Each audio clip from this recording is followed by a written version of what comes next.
Mga pagbasa ng mga salita ng makapangyarihang Diyos. Ukol sa paghahangad sa katotohanan. Ang kahulugan ng paghahangad sa katotohanan, 12.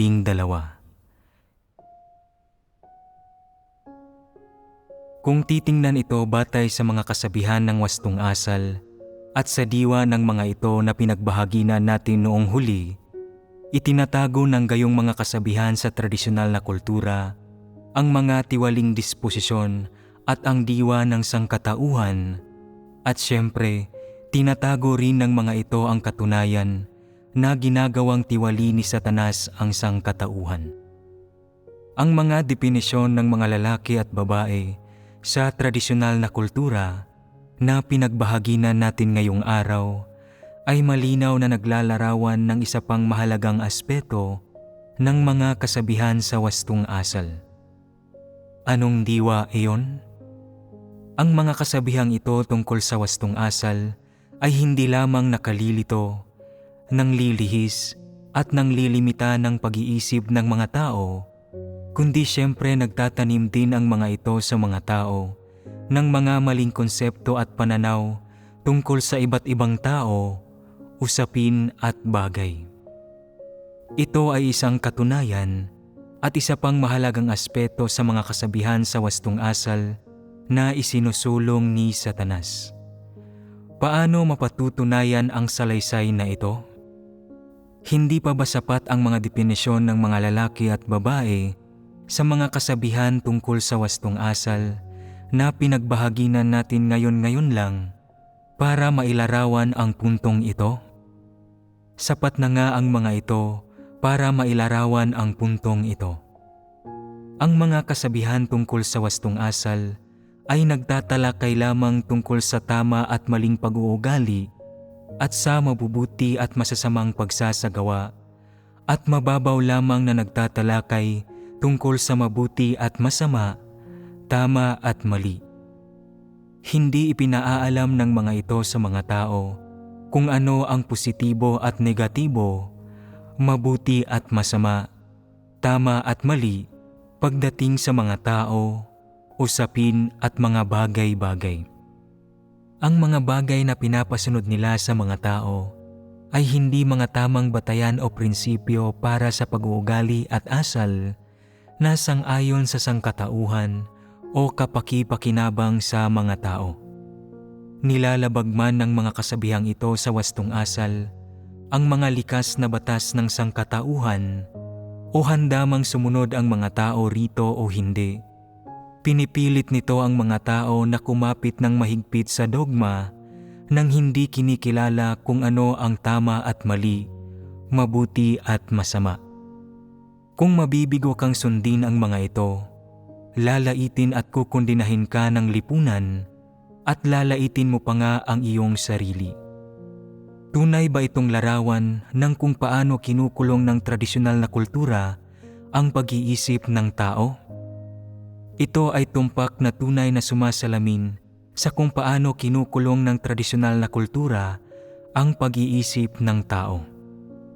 Sa sandaling lumikha ang tradisyonal na kultura ng mga bagong kasabihan, hinihingi at panuntunan o humubog ng pampublikong opinyon o magtatag ng isang kalakaran o kagawian sa lipunan, hindi maiiwasang madadala ka sa kalakaran o kagawiang ito at hindi ka maglalakas loob na humindi o tumanggi, lalong hindi ka mag-aalinlangan at magkakaroon ng ibang mga opinyon. Maaari mo lang ilaan ang sarili mo rito, kung hindi, kukutyain at kakastiguhin ka ng lipunan at lalaitin pa nga ng pampublikong opinyon at kukundinahin ng sangkatauhan. Ano ang mga kahihinatnan ng paglait at pagkundina? Hindi mo na magagawang harapin ang pagiging nasa paligid ng mga tao dahil mawawalan ka ng dignidad, dahil hindi ka makasusunod sa etika ng lipunan, wala kang mga kabutihang asal, at wala kang wastong asal na hinihingi ng tradisyonal na kultura, at kaya hindi ka magkakaroon ng posisyon sa lipunan. Ano ang mga kahihinatnan ng kawalan ng posisyon sa lipunan? Na hindi ka magiging karapat-dapat na mamuhay sa lipunang ito at ang lahat ng aspeto ng iyong mga karapatang pantao ay aalisin, maging hanggang sa punto na ang iyong karapatang mabuhay, karapatang magsalita at karapatang gampanan ang iyong mga obligasyon ay pipigilan at paghihigpitan. Ganito ang epekto at pagbabanta ng tradisyonal na kultura sa sangkatauhan. Lahat ay biktima nito at siyempre ang lahat ay tagapagpatupad din nito. Nagiging biktima ka ng mga pampublikong opinyon na ito. Natural ka ring nagiging biktima ng lahat ng iba't ibang tao sa lipunan at kasabay niyon ay nagiging biktima ka rin ng sarili mong pagtanggap sa tradisyonal na kultura. Sa huling pagsusuri, nabibiktima ka sa mga bagay na ito ng tradisyonal na kultura. May malaking epekto ba sa sangkatauhan ang mga bagay na ito sa tradisyonal na kultura? Halimbawa, kung ang isang babae ay paksa ng mga tsismis na hindi raw siya malinis, mabait, malumanay at wala siyang mabuting asal at na hindi siya isang mabuting babae. Kung gayon, sa tuwing papasok siya para simulan ang isang bagong trabaho o sumali sa anumang grupo, sa sandaling malaman ng mga tao ang mga kwento tungkol sa kanya at makinig sa mga tsismosa at husgahan siya, hindi siya ituturing na mabuting babae sa mga mata ng sinuman. Sa sandaling lumitaw ang sitwasyong ito, mahihirapan siyang mamuhay sa lipunan. Ang ilang tao pa nga ay walang ibang mapagpipilian kundi ang itago ang kanilang identidad at lumipat sa ibang lungsod o kapaligiran. Makapangyarihan ba ang opinyon ng publiko? Ang di nakikitang puwersang ito ay maaaring sumira at magwasak ng sinuman at yumurak sa kanila. Halimbawa, kung nananampalataya ka sa Diyos, malinaw na mahirap para sa iyo na mamuhay sa kapaligirang panlipunan ng Tsina. Bakit napakahirap mamuhay? Dahil sa sandaling manampalataya ka sa Diyos, gampanan mo ang iyong tungkulin at gugulin ang iyong sarili para sa Kanya, minsan ay hindi maiiwasang hindi mo maaasikaso ang iyong pamilya at ang mga hindi mananampalatayang dyablo ay magpapakalat ng tsismis na ikaw ay hindi namumuhay ng normal, inaabandona ang iyong pamilya, nakikipagtanan sa iba at iba pa. Bagamat hindi tumutugma sa mga katunayan ang mga pahayag na ito at lahat ay haka-haka at maling tsismis, sa sandaling ikaw ang paksa ng mga akusasyong ito, malalagay ka sa napakahirap na suliranin. Sa tuwing aalis ka para mamili, titingnan ka ng mga tao ng kakaiba at magbubulong-bulungan at magkukomento sila sa likod mo, sasabihing, relihiyoso ang taong ito. Walang kalinisan ng isang babae, namumuhay ng hindi disente at ginugugol ang buong araw sa pagpunta sa kung saan-saan. Ito ay isang babaeng hindi itinutuon ang kanyang lakas sa pamumuhay ng normal. Ano ang ginagawa niya kung saan-saan siya pumupunta? Dapat sundin ng mga babae ang Confucian Code ng 3 pagsunod at 4 na kabutihan at sundin ang kanilang asawa at turuan ang kanilang mga anak. Ano ang mararamdaman mo kapag narinig mo iyon? Magagalit ka ba ng husto? Ano ang pakialam nila kung nananampalataya ka sa Diyos at ginagampanan mo ang iyong tungkulin? Wala na silang pakialam dito at gayunpaman, nagagawa nila itong ituring na parang isang paksa ng usapan pagkatapos ng hapunan at nagkukomento at nagchichismisan sila tungkol dito na parang isa itong mahalagang usapin. Hindi ba't isa itong pinomeno sa lipunan? Hindi ba't isa itong pinomenong makikita sa lahat ng dako? Halimbawa, mayroon kang kasamahan na dati ay maayos ang pakikitungo sa iyo, Ngunit nang mabalitaan niyang nananampalataya ka sa Diyos, nagpakalat siya ng lahat ng uri ng tsismis tungkol sa iyo sa likod mo, kaya ngayon ay maraming tao na ang umiiwas sa iyo at hindi na maganda ang pakikitungo nila sa iyo. Bagamat ang saloobin mo sa iyong trabaho ay tulad pa rin ng dati, sa sandaling marinig ng karamihan sa mga tao ang tsismis na ito, magiging madali pa rin ba sa iyo na gawin ang trabahong ito? Mag-iiba ba sa dati ang saloobin ng mga tao sa iyo? Ano ang pag-uusapan nilang lahat? Ang babaeng ito ay hindi itinutuon ang kanyang lakas sa pamumuhay ng normal. Bakit niya naisipang manampalataya sa relihiyon? At bakit nananampalataya ang mga lalaki sa relihiyon? Mga talunan lang ang nananampalataya sa relihiyon. Iyan ay isang bagay na ginagawa ng mga babae, samantalang ang mga tunay at malakas na lalaki ay dapat tumuon sa kanilang propesyon. May nagsabi na ba ng mga bagay na ito? Saan nagmumula ang mga salitang ito? Ano ang pakialam nila kung nananampalataya ka sa Diyos at ginagampanan mo ang iyong tungkulin? Malaya ang mga tao na manalig sa gusto nila at walang karapatang manghimasok ang iba. Kaya bakit nagagawa ka nilang pag-usapan? Bakit basta-basta ka na lang nilang pinupuna sa sandaling manampalataya ka sa Diyos? Sa isang antas, ang sanggunian nila sa kanilang mga komento ay hindi maiiwasang nakabase sa mga ideya at pananaw ng tradisyonal na kultura at sasalubin ng pambansang gobyerno sa pananampalataya. Bagamat sa panlabas ay pinag-uusapan kanila, ang totoo ay basta-basta kanilang pinupuna, ginagawan ng mga kwento at walang pakundangang kinukundina.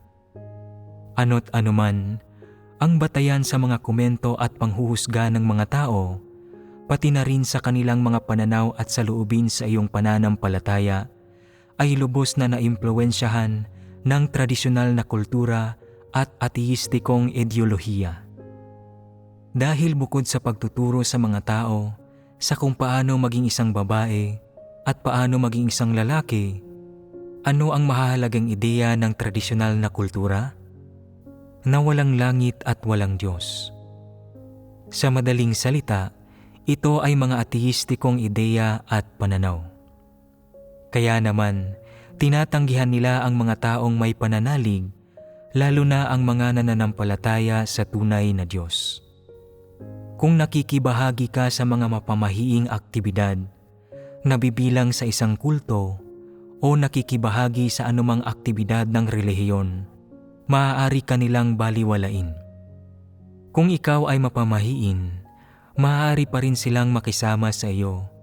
Ngunit sa sandaling sumampalataya ka sa Diyos, magbasa ng Kaniyang mga salita araw-araw, magpalaganap ng Ebanghelyo, gumanap ng iyong tungkulin at sumunod sa Diyos, hindi sila magiging tugma sa iyo. Ano ang pinagmulan ng kanilang pagiging hindi tugma sa iyo? Upang maging tumpak, ang isang aspeto ay dahil sila ay mga hindi mananampalataya at lahat sila ay sumusunod at nabibilang kay Satanas. Ang isa pang aspeto ay na tinitingnan nila ang mga bagay ayon sa mga ideya at pananaw ng tradisyonal na kultura at ayon sa mga patakaran at batas ng malaking pulang dragon. Ito ay mga objektibong katunayan. Sa tuwing nakikita nila ang mga tao, pangyayari at bagay na hindi umaayon sa mga ideya ng tradisyonal na kultura, at sa tuwing nakikita nila na ang mga mananampalataya ang mga pinupuntirya ng panunupil ng Estado at inaaresto ang mga ito, kinamumuhian nila ang mga ito, basta-bastang pinupuna, hinuhusgahan at kinukundina ang mga ito, at nakikipagtulungan sila sa gobyerno para subaybayan at iulat ang mga taong nananampalataya sa Diyos. Ano ang batayan nila sa paggawa nito? Pangunahing nakabatay ito sa tradisyonal na kultura, ateistikong ideolohiya, at masasamang patakaran ng malaking pulang dragon. Halimbawa, hinuhusga nila ang mga taong nananampalataya sa Diyos, sinasabing, ito ay isang babaeng hindi itinutuon ang kanyang lakas sa pamumuhay ng normal. Bakit kung saan-saan siya nagpupunta? At ito ay isang lalaking hindi naghahangad ng wastong propesyon. Bakit siya nananampalataya sa relihiyon? Ang wastong mga lalaki ay may matatayog na ambisyon. Ang mga tunay at malakas na lalaki ay dapat tumutok sa kanilang mga propesyon. Pag-isipan ito. Hindi ba't ang lahat ng karaniwang pahayag na ito ay malinaw na nagmula sa tradisyonal na kultura?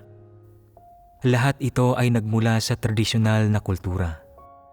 Ang karaniwan at makamundong mga tao na ito ay hindi naghahangad ng anumang pananampalataya, kundi naghahangad lamang ng pagkain, pag-inom at mga kasiyahan ng laman.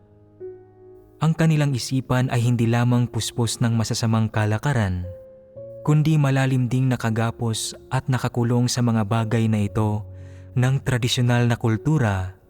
Sila ay namumuhay sa ilalim ng impluwensya nito nang hindi nila namamalayan, kaya't natural para sa kanila na panghawakan ang mga pananaw na ito kapag nakikitungo sa sinuman at anumang bagay. Isa itong bagay na maaaring mangyari saan mang sulok ng modernong lipunan at normal talaga ito. Ganito ang mga bagay-bagay sa mundong kontrolado ni Satanas at sa panahon ng kasamaan at pakikiapid. Ang mga kasabihan tungkol sa wastong asal ay hindi lamang nagtatanim ng mga maling konsepto at pananaw sa mga tao, kundi hinihikayat at hinihimok din sila na sundin ang ilang matinding kaisipan at panghawakan ang ilang matinding pag-uugali sa mga partikular na konteksto at sitwasyon. Halimbawa, gaya ng nabanggit kanina, haharapin ko ang panganib para sa isang kaibigan ay ang uri ng hinihingi na isinusulong ni Satanas habang nagkukunwari na inaayos ang wastong asal ng mga tao pagdating sa pakikitungo sa kanilang mga kaibigan. Malinaw na ang mga kasabihan sa aspetong ito ng wastong asal ay naglalayon na magkaroon ang mga tao ng mga hindi makatwirang pag-iisip at pananaw kapag nakikitungo sa kanilang mga kaibigan, at nang uudyok pa nga sa kanila na walang ingat na ialay ang kanilang buhay para sa kanilang mga kaibigan. Ito ay isang sukdulan at kalabisan na hinihingi ni Satanas sa mga tao kaugnay ng wastong asal. Ang totoo ay na mayroong iba pang kasabihan tungkol sa wastong asal na katulad ng haharapin ko ang panganib para sa isang kaibigan na nagtatakda rin sa mga tao na kumilos ng labis-labis. Ang lahat ng ito ay hindi makatao at hindi makatwiran na kasabihan. Kasabay ng pagkintal sa mga tao ng mga ideya at pananaw ng tradisyonal na kultura, hinihingi rin ni Satanas sa mga tao na sumunod sa mga hindi makatwirang kaisipan at hindi makataong kasabihan, at mahigpit din silang pinapasunod sa mga ideya at gawaing ito. Masasabing katumbas ito ng paglalaro at paninira sa sangkatauhan. Ano ang mga kasabihang iyon? Halimbawa, ang dalawang kasabihang sumunod sa ipinapagawa at sikaping gawin ang makakaya mo hanggang sa araw ng iyong kamatayan.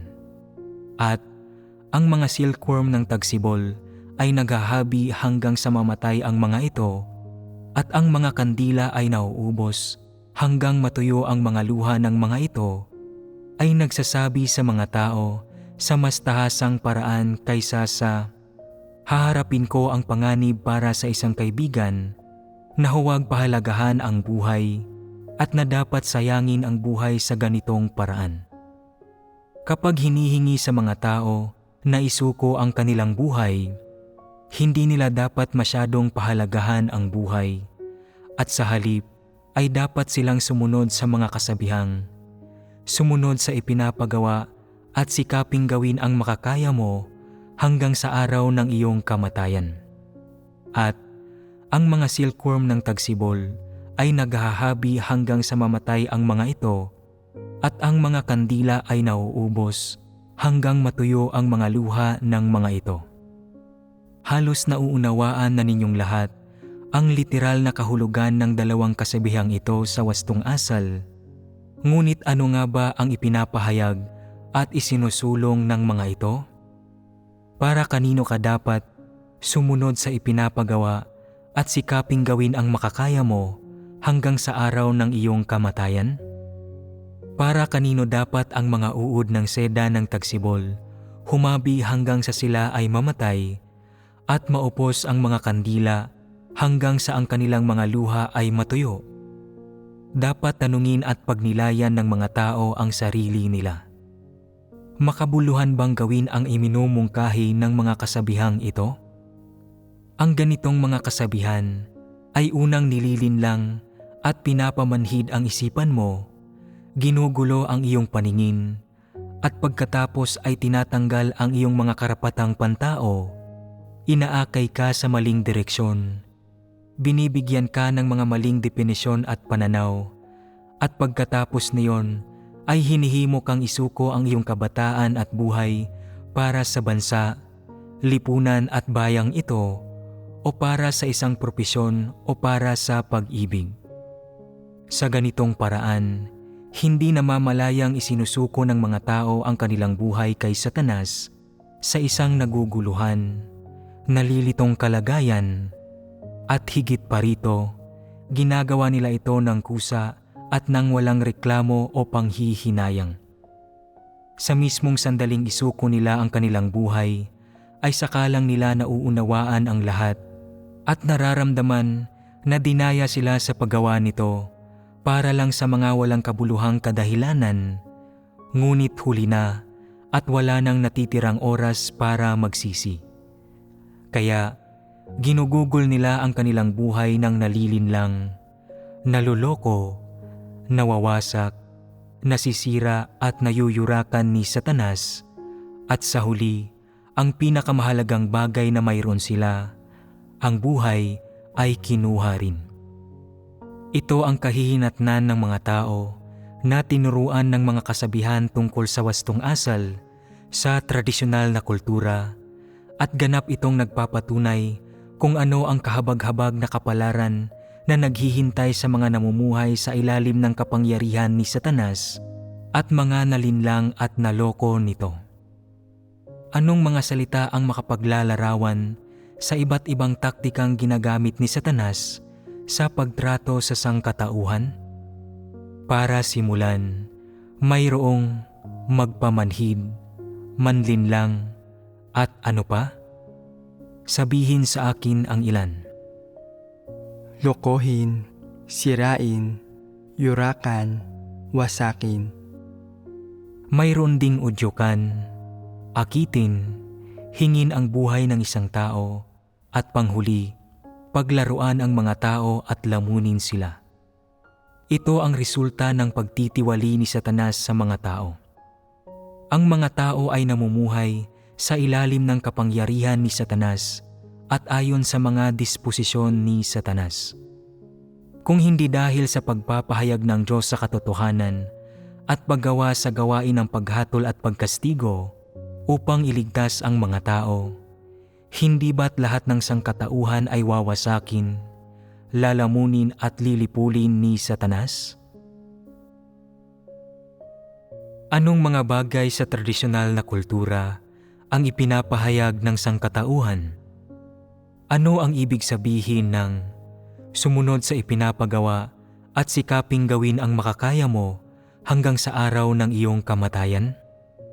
Ang pangunahing hinihingi ng kasabihang ito ay nasa tuwing ang mga tao ay gumagawa ng mga bagay-bagay, dapat silang maging sinsero at masigasig, ibigay ang kanilang lahat, at gawin ang kanilang makakaya hanggang sa sila ay mamatay.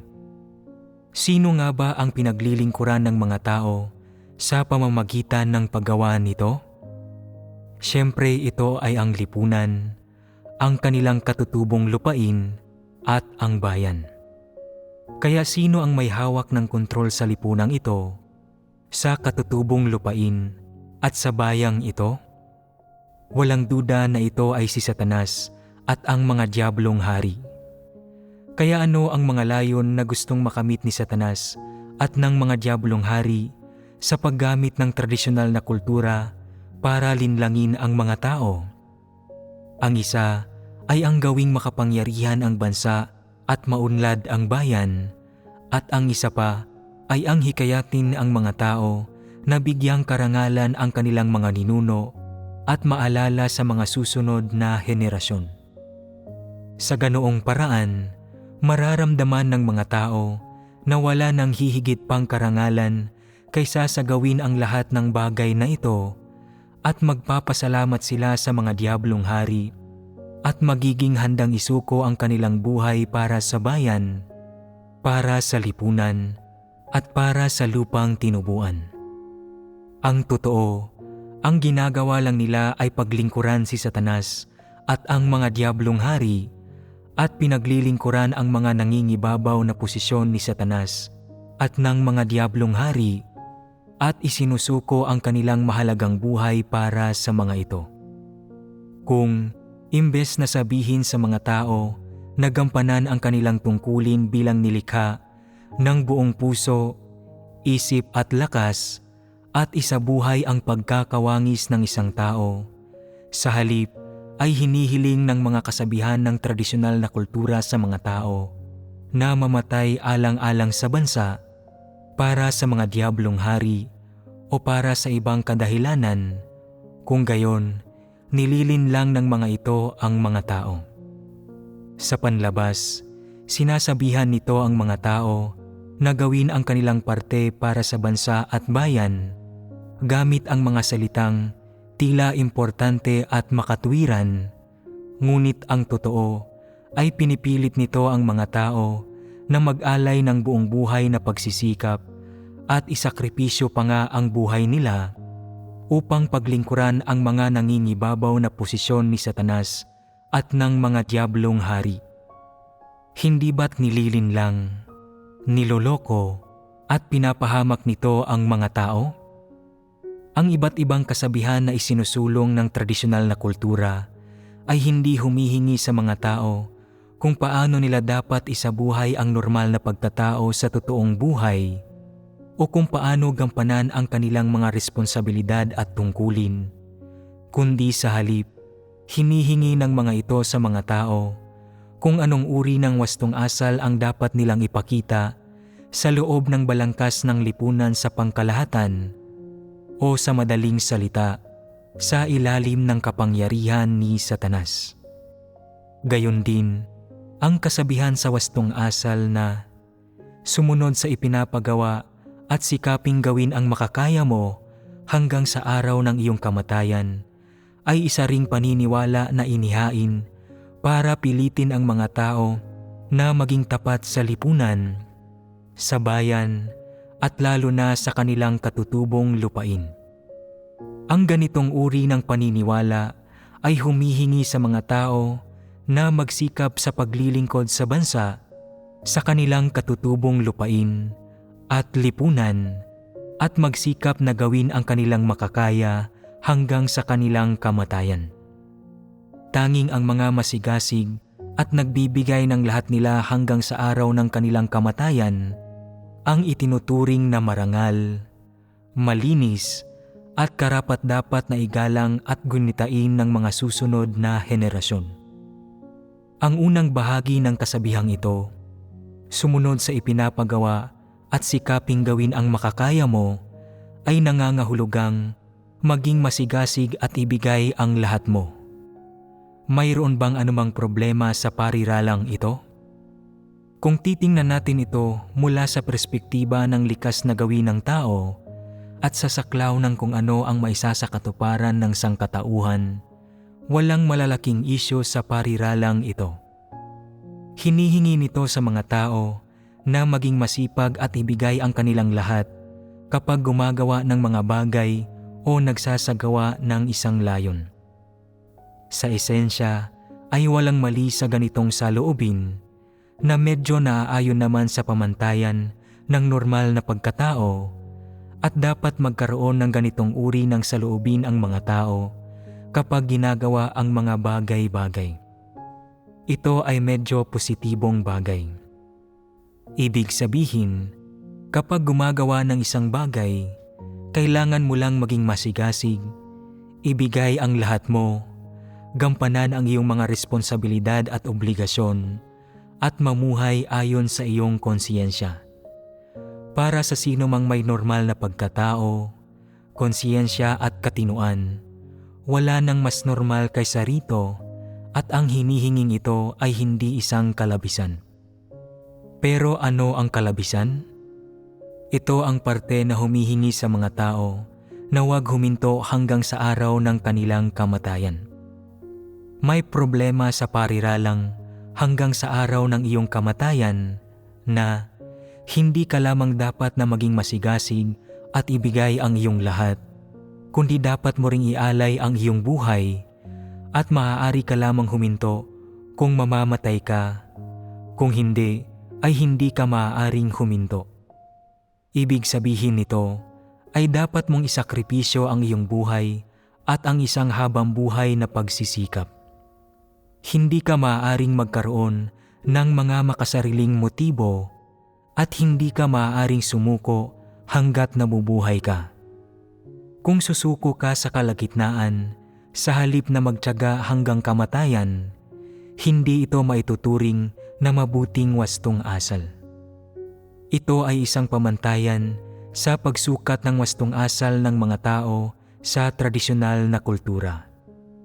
Kung sa paggawa ng isang bagay, ang isang tao ay masigasig na at ibinigay ang lahat niya sa loob ng saklaw ng kung ano ang kaya niyang makamit at hanggat handa siyang gawin ito, ngunit hindi lang niya ito patuloy na ginawa hanggang kamatayan at sumuko siya sa kalagitnaan at piniling magsagawa ng isa pang layon o magpahinga at pangalagaan ang kanyang sarili hanggang sa kanyang pagtanda.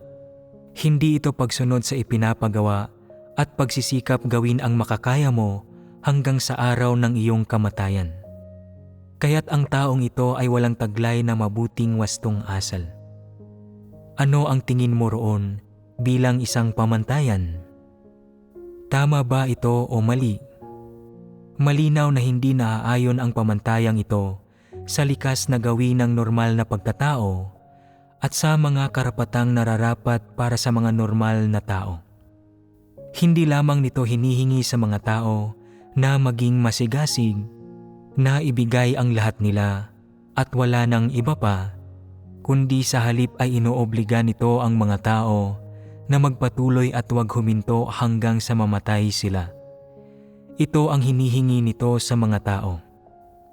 Gaano ka man kamasigasig o gaano ka man nagsisikap na ibigay ang lahat mo kapag ginagawa ang isang bagay, sa sandaling sumuko ka sa kalagitnaan dahil ayaw mong magpatuloy, kung gayon, hindi ka isang taong may mabuting wastong asal. Samantalang, kung katamtaman lang ang iyong kasipagan at hindi ibinibigay ang iyong lahat, pero nagpapatuloy ka hanggang kamatayan, kung gayon, isa kang taong may mabuting wastong asal. Ito ba ay isang pamantayan sa pagsukat ng wastong asal ng mga tao sa tradisyonal na kultura? Ito nga ay isang pamantayan sa pagsukat ng wastong asal ng mga tao sa tradisyonal na kultura. Kung titingnan ito sa ganitong paraan, natutugunan ba ng hinihinging, sumunod sa ipinapagawa at sikaping gawin ang makakaya mo hanggang sa araw ng iyong kamatayan ang mga pangangailangan ng normal na pagkatao? Ito ba ay patas at makatao para sa mga tao? Hindi. Hindi ito patas at hindi makatao. Bakit mo nasabi iyan? Hindi ito isang hinihingi na inihain sa loob ng saklaw ng normal na pagkatao. Ito ay isang bagay na ayaw piliin ng mga tao at sumasalungat din ito sa konsiyensya at katinuan. Ang pangunahing kahulugan ng pamantayang ito ay na hinihingi nito sa mga tao na isuko ang mga pansariling kapasyahan at mga pansariling hangarin at mithiin. Kung ang iyong mga katangian at talento ay makapaglilingkod sa lipunan, sa sangkatauhan, sa bayan, sa iyong katutubong lupain, at sa mga pinuno, dapat kang sumunod ng walang kondisyon at dapat wala kang ibang pagpipilian. Dapat mong ialay ang buhay mo sa lipunan, sa bayan, sa iyong katutubong lupain, at maging sa mga pinuno hanggang sa mamatay ka. Walang maaaring ibang mapagpipilian sa adhikaing kailangan mong gawin sa buhay na ito. Wala ka ng ibang maaaring gawin pa. Maaari ka lamang mamuhay para sa kapakanan ng bayan, sangkatauhan, lipunan, sa iyong katutubong lupain at maging sa mga pinuno. Maaari mo lamang silang paglingkuran at hindi ka dapat magkaroon ng anumang mga personal na hangarin, lalo na ng mga makasariling motibo. Bukod sa kailangan mong isuko ang iyong kabataan at ilaan ang iyong lakas, kailangan mo ring ialay ang iyong buhay at iyon ang tanging paraan para maging isa kang taong may mabuting wastong asal. Ano ang tawag ng sangkatauhan sa gayong mabuting wastong asal? Higit na pagiging matuwin. Ano, kung gayon, ang isa pang paraan ng pagpapahayag ng sumunod sa ipinapagawa at sikaping gawin ang makakaya mo hanggang sa araw ng iyong kamatayan? Paano naman ang kasabihang ginagawa ng mararangal na bayani ang kanilang parte para sa kanilang bansa at mga tao na karaniwang naririnig? Isinasaad nito na dapat gawin ng di umano'y mararangal na bayani ang kanilang parte para sa kanilang bansa at mga tao. Kailangan ba nilang gawin ito para sa kanilang pamilya, magulang, asawa, mga anak at mga kapatid? Kailangan ba nilang gawin ito para magampanan ang kanilang mga responsibilidad at tungkulin bilang isang tao? Hindi. Sa halip, dapat silang maging tapat at ilaan nila ang kanilang sarili sa bansa at sa bayan. Ito ay isa pang paraan ng pagsasabing sumunod sa ipinapagawa at sikaping gawin ang makakaya mo hanggang sa araw ng iyong kamatayan. Ang pagiging masigasig at pagbibigay ng lahat mo na siyang tinatalakay ng hinihinging sumunod sa ipinapagawa at sikaping gawin ang makakaya mo hanggang sa araw ng iyong kamatayan ay isa lamang kasabihan na maaaring tanggapin ng mga tao at na ginagamit para udyukan ang mga tao na kusang loob na gawin ang kanilang makakaya hanggang sa araw ng kanilang kamatayan. Sino ang pakay ng panghabang buhay na dedikasyong ito? Ang bansa at ang bayan. Kaya sino ang kumakatawan sa bansa at sa bayan? Ang mga pinuno. Tama, ito ay ang mga pinuno. Hindi maaaring kumatawan ang isang tao o nagsasariling grupo sa bansa at sa bayan. Tanging ang mga namumuno ang matatawag na tagapagsalita para sa bansa at sa bayan. Sa panlabas, ang kasabihang sumunod sa ipinapagawa at sikaping gawin ang makakaya mo hanggang sa araw ng iyong kamatayan ay hindi nagsasabi sa mga tao na kailangan nilang masigasig na gawin ang kanilang parte para sa bansa, bayan at mga pinuno at ibigay ang lahat nila hanggang sa sila ay mamatay. Gayunpaman, ang totoo ay na inuobliga nito ang mga tao na ialay ang kanilang buhay sa mga pinuno at diablong hari hanggang sa mamatay sila. Ang kasabihang ito ay hindi nakapuntirya sa anumang hindi importanteng bagay sa lipunan o sa sangkatauhan. Ito ay nakapuntirya sa lahat ng taong maaaring gumawa ng malalaking kontribusyon sa lipunan, sa sangkatauhan, sa kanilang katutubong lupain, sa bayan at lalo na sa mga pinuno. Sa anumang dinastiya, panahon at bayan, palaging may ilang taong may mga espesyal na kaloob, abilidad at talento na iniaangkop ng lipunan at pinagsasamantalahan at iginagalang ng mga pinuno. Dahil sa kanilang mga espesyal na talento at abilidad, at dahil mapapakinabangan ang kanilang mga talento at lakas sa loob ng lipunan, sa bayan, sa kanilang katutubong lupain at sa nasasakupan ng mga pinuno, sa mga mata ng mga pinunong ito, madalas silang itinuturing bilang ang uri ng taong makatutulong sa kanila na mas epektibong mapamumunuan ang sangkatauhan at para mas mapatatag ang lipunan at mapatahimik ang damdamin ng publiko. Ang ganitong uri ng tao ay madalas na pinagsasamantalahan ng mga pinuno na umaasa na ang gayong tao ay walang mas mababang sarili kundi isang mas dakilang sarili lamang at na magagamit nila sa kapaki-pakinabang na paraan ang kanilang marangal na diwa at sila ay magiging mararangal na bayani na ang tanging laman ng puso ay ang bansa at ang mga tao at na nagagawa nilang palaging mag-alala sa bansa at mga tao at kaya pa nga nilang sumunod sa ipinapagawa at sikaping gawin ang makakaya nila hanggang sa araw ng kanilang kamatayan. Kung talagang magagawa nila ito, kung masigasig nilang mapagsisilbihan ang bansa at ang mga tao ng buong lakas at handa pang ang gawin ito hanggang kamatayan, walang duda na sila ay naging isang may kakayahang katulong ng isang pinuno at kinikilala pa nga bilang ang karangalan ng bayan o lipunan o maging ng buong sangkatauhan sa isang partikular na panahon.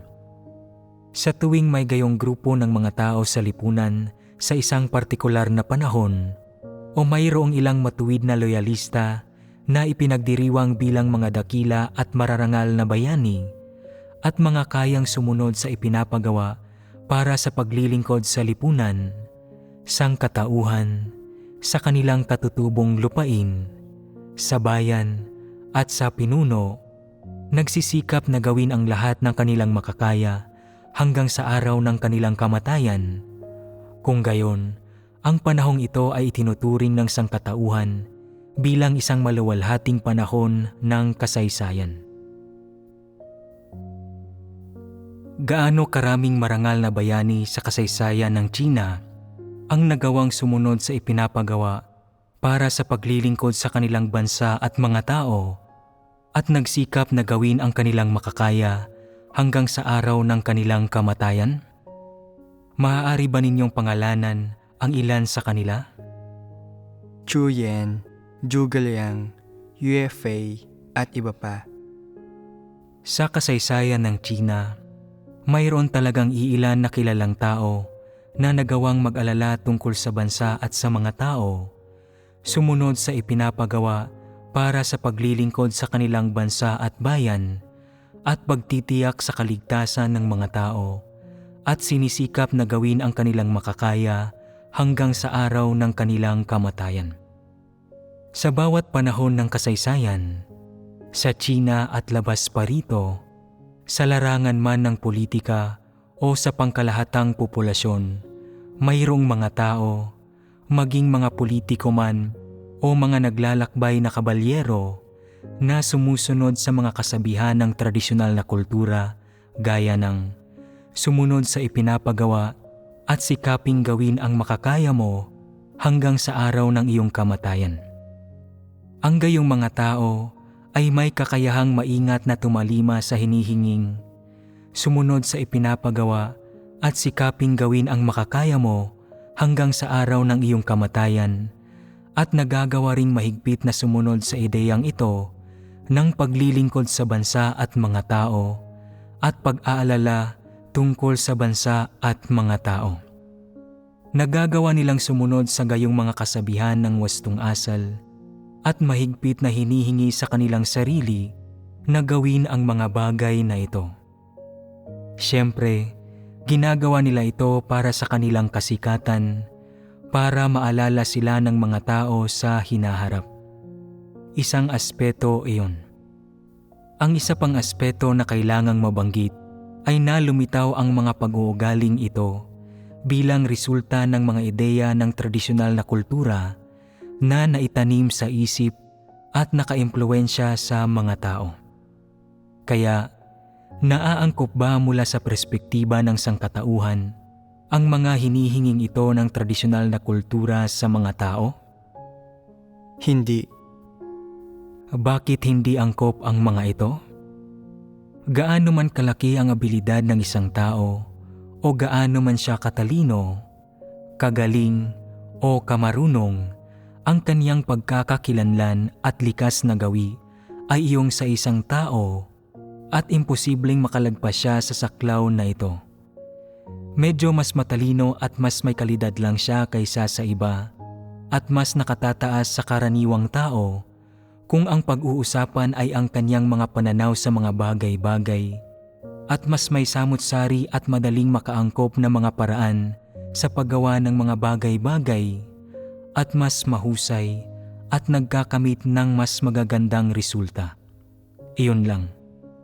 Ngunit gaano man sila kahusay o gaano man kaganda ang kanilang mga resulta, hindi pa rin sila nakahihigit sa mga karaniwang tao kung ang kanilang pagkakakilanlan at katayuan ang pag-uusapan. Bakit ko sinasabing karaniwang mga tao pa rin sila? Sapagkat ang isang taong namumuhay sa laman, gaano man katalas ang kanyang pag-iisip, o gaano man siya katalino, o gaano man kahusay ang kanyang kakayahan, ay palaging sumusunod lamang sa mga batas ng kaligtasan ng mga nilikhang tao at hindi na humihigit pa rito. Gamitin nating halimbawa ang mga aso. Gaano man katangkad, kapandak, kataba o kapayat ang mga ito o anuman ang lahi ng mga ito o gaano man katanda ang mga ito, sa tuwing nakikisalamuha ang mga ito sa ibang aso, kadalasang natutukoy ng mga ito ang kasarian, personalidad at saloobin ng asong iyon sa mga ito sa pamamagitan ng pag-amoy sa asong iyon. Ang ganitong paraan ng komunikasyon ay ang likas na gawin ng mga aso para mabuhay at isa rin ito sa mga batas at panuntunan sa buhay ng mga aso na binuo ng Diyos. Katulad nito, namumuhay rin ang mga tao sa loob ng mga batas na binuo ng Diyos.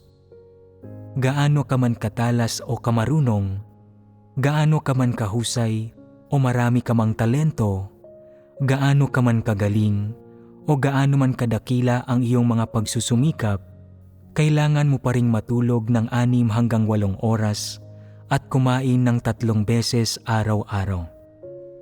Magugutom ka kung makakaligtaan mong kumain at mauuhaw ka kung hindi ka iinom ng sapat. Kailangan mo ring mag-ehersisyo ng regular upang manatiling malusog. Sa iyong pagtanda, magiging malabo ang paningin mo at kung ano-anong karamdaman ang maaaring kumapit sa iyo. Ito ang normal, natural na batas ng kapanganakan, pagtanda, sakit at kamatayan, at ito ay inorden ng Diyos.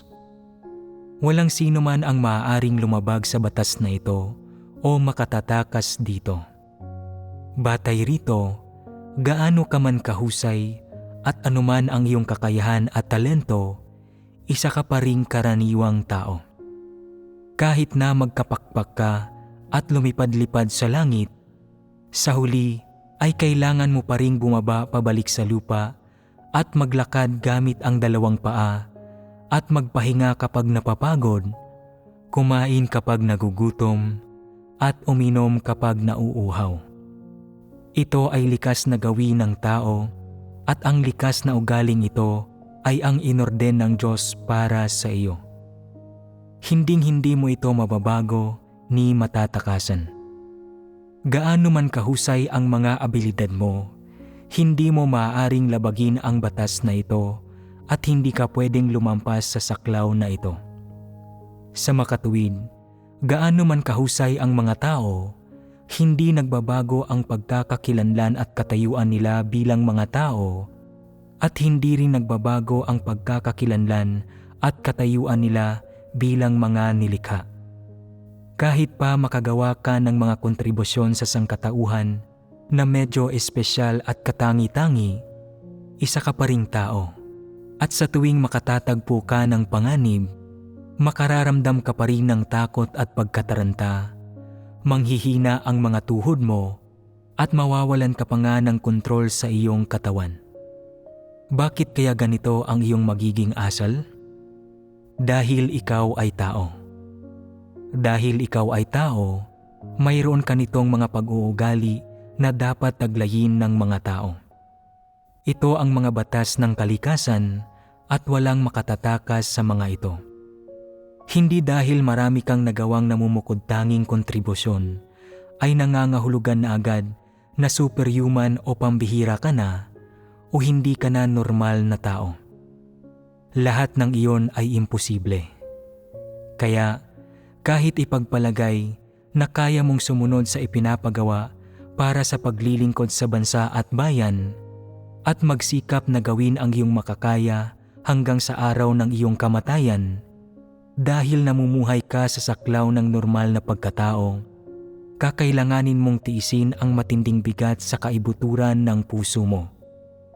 Hinihingi mo sa sarili mo na mag-alala tungkol sa bansa at sa mga tao buong araw at magbigay puwang sa buong populasyon at bansa sa puso mo, sa paniniwalang ang laki ng entablado ay natutukoy batay sa laki ng iyong puso. Ngunit iyon ba ang kaso?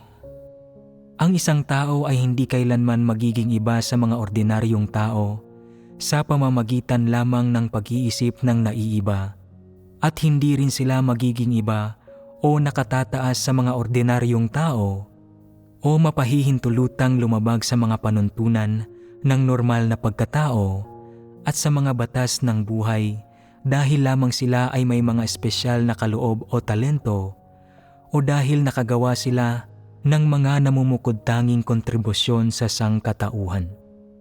Sa makatuwid, ang hinihinging ito sa sangkatauhan na sumunod sa ipinapagawa at sikaping gawin ang makakaya mo hanggang sa araw ng iyong kamatayan ay sobrang hindi makatao.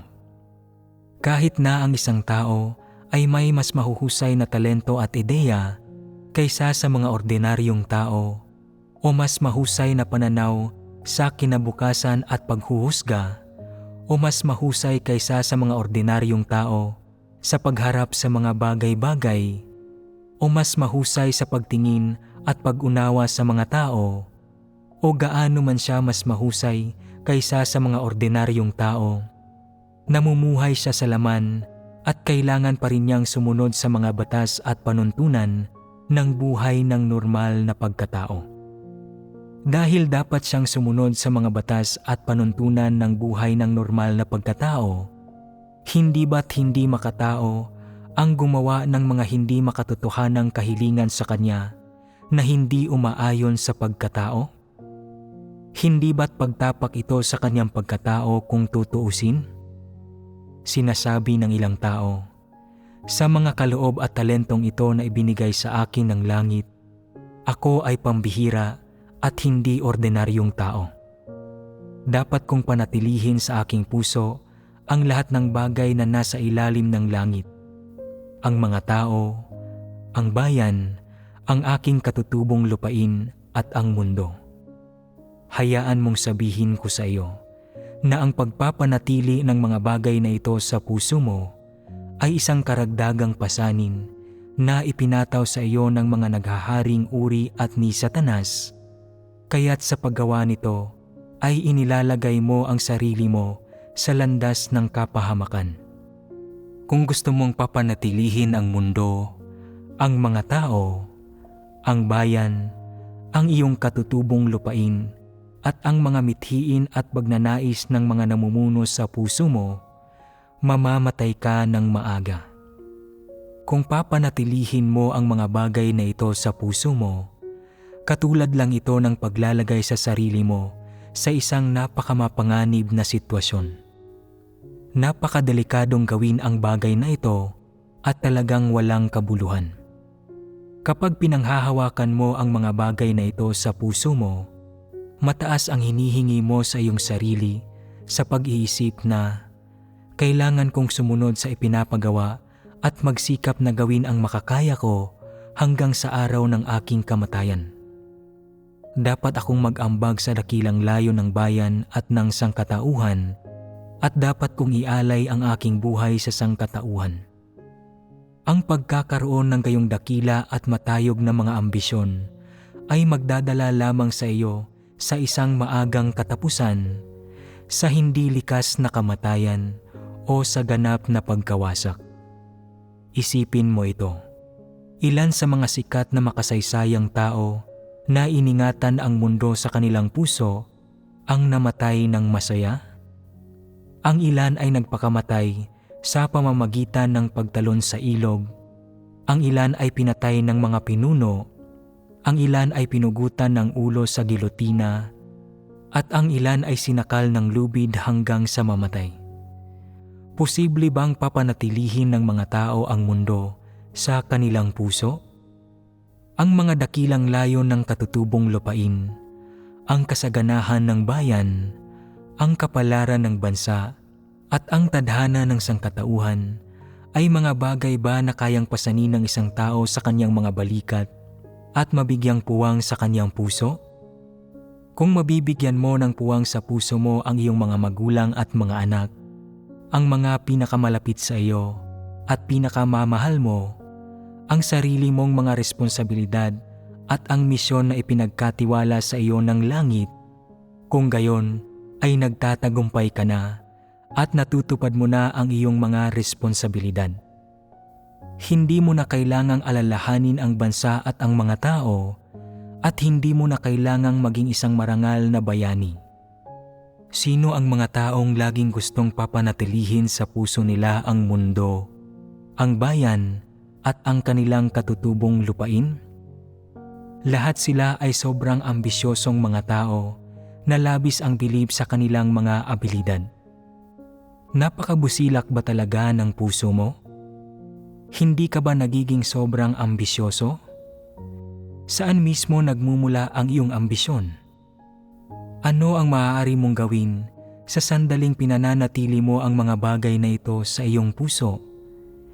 Kaninong tadhana ang maaari mong manipulahin at kontrolin?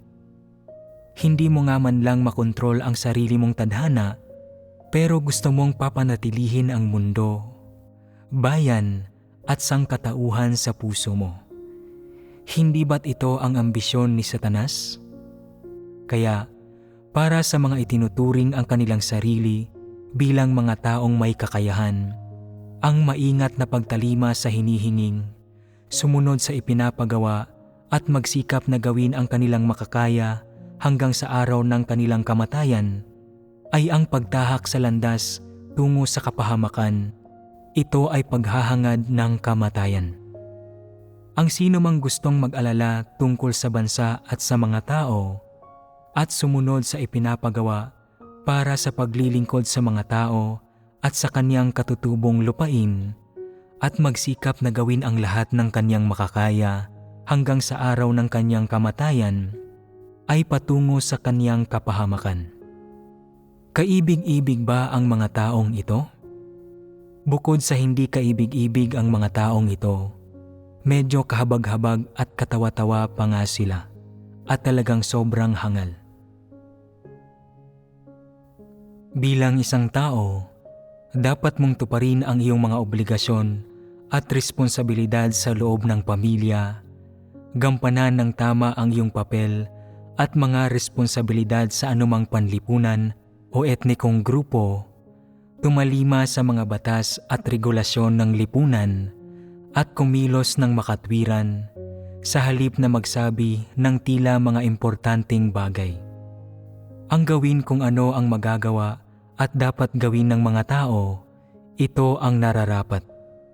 Tungkol naman sa pamilya, lipunan, bansa at mga tao, hindi mo kailangang sumunod sa ipinapagawa para sa paglilingkod sa mga ito at sikaping gawin ang lahat ng iyong makakaya hanggang sa araw ng iyong kamatayan.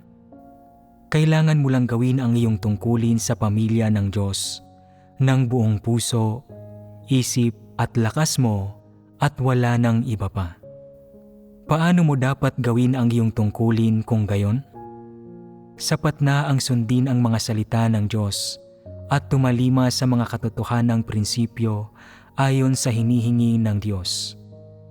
Hindi mo kailangang papanatilihin sa puso mo ng buong araw ang kalooban ng Diyos, ang kanyang mga hinirang, ang kanyang plano ng pamamahala, ang kanyang 3 yugtong gawain, at ang kanyang gawain ng pagliligtas sa sangkatauhan. Hindi kinakailangang panghawakan ang mga bagay na ito sa puso mo. Bakit hindi ito kinakailangan? Dahil isa kang ordinaryong tao, isang hindi importanteng tao, at dahil isa kang nilikha sa mga kamay ng Diyos.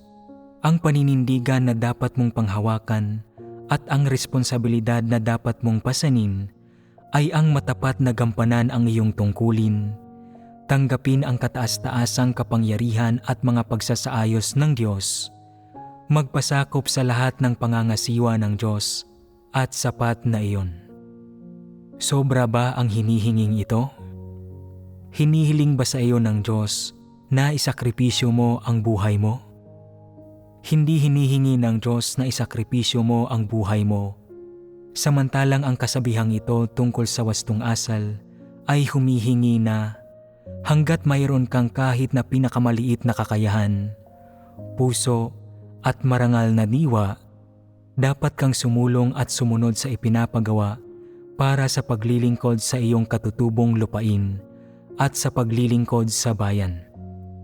Ialay mo ang buhay mo, abandonahin ang iyong pamilya at mga kamag-anak, abandonahin ang iyong mga responsibilidad. Ilagay ang iyong sarili sa gitna ng lipunang ito, kasama ng sangkatauhang ito, at isulong ang dakilang layon ng bayan, ang dakilang layon ng muling pagbuhay sa bansa, at ang dakilang layon ng pagliligtas sa buong sangkatauhan hanggang sa mamatay ka. Napakalaki ba ng hinihinging ito? Sa sandaling tanggapin ng mga tao ang napakalalaking ideya tulad ng mga ito, pinaniniwalaan nilang matayog ang kanilang sarili.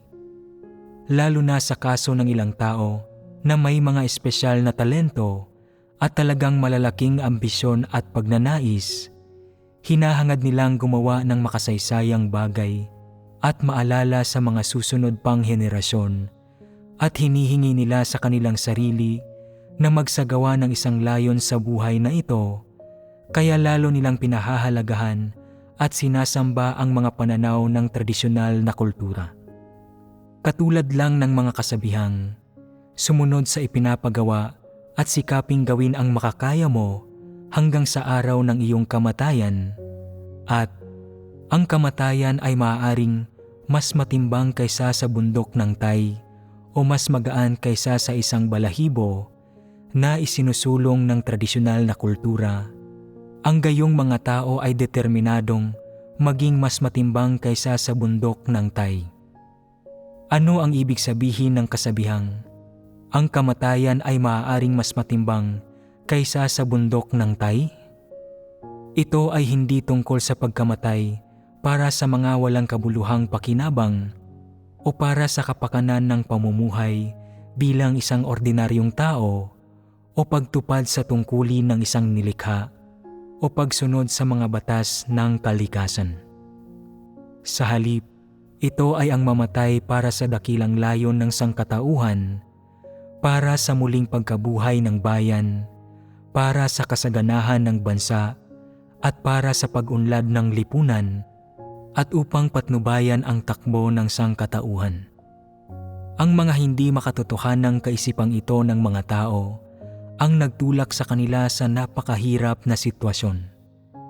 Sa anumang paraan ba ay makapamumuhay ng masaya ang mga tao dahil dito? Hindi sila mamumuhay ng masaya. Kapag ang mga tao ay namumuhay sa napakahirap na sitwasyon, iba sila mag-isip at kumilos sa mga ordinaryong tao at ibang bagay din ang hinahabol nila.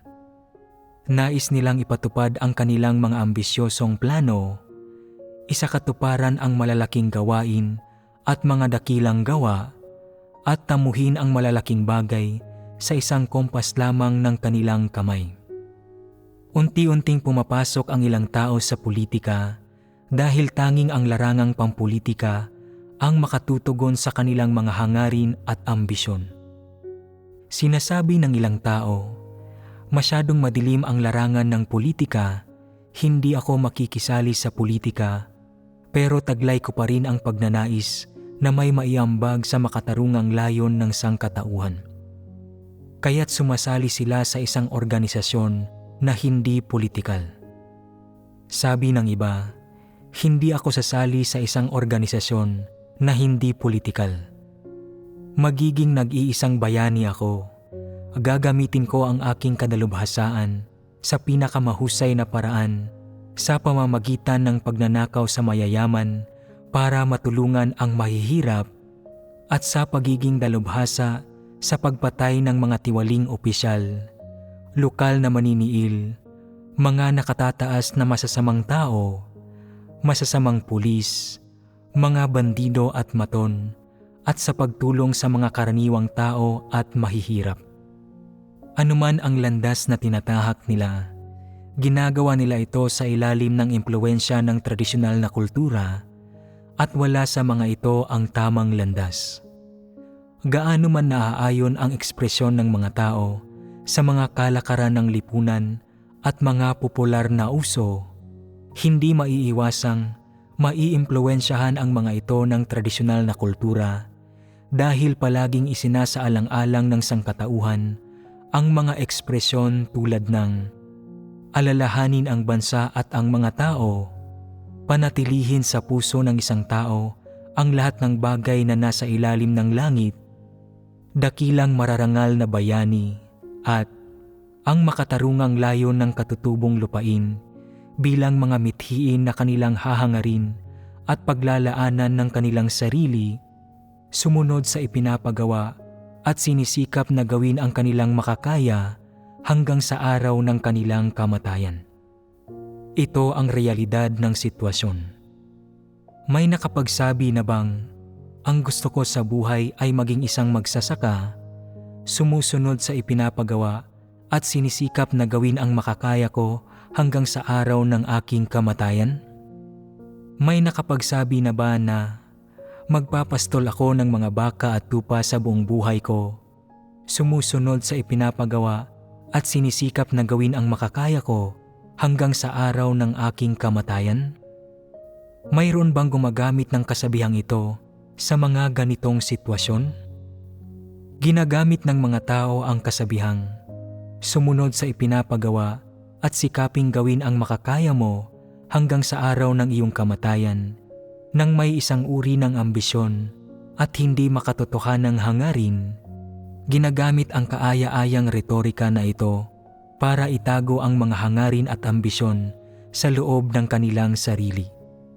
Mangyari pa, ang kasabihang sumunod sa ipinapagawa at sikaping gawin ang makakaya mo hanggang sa araw ng iyong kamatayan ay nagbunga rin ng gayong hindi makatotohanan at baluktot na mga kaisipan at gawain gaya ng pag-aalala sa bansa at sa mga tao at pagpapanatili sa puso ng isang tao ng lahat ng bagay na nasa ilalim ng langit na nakapinsala sa maraming idealista at bisyonaryo.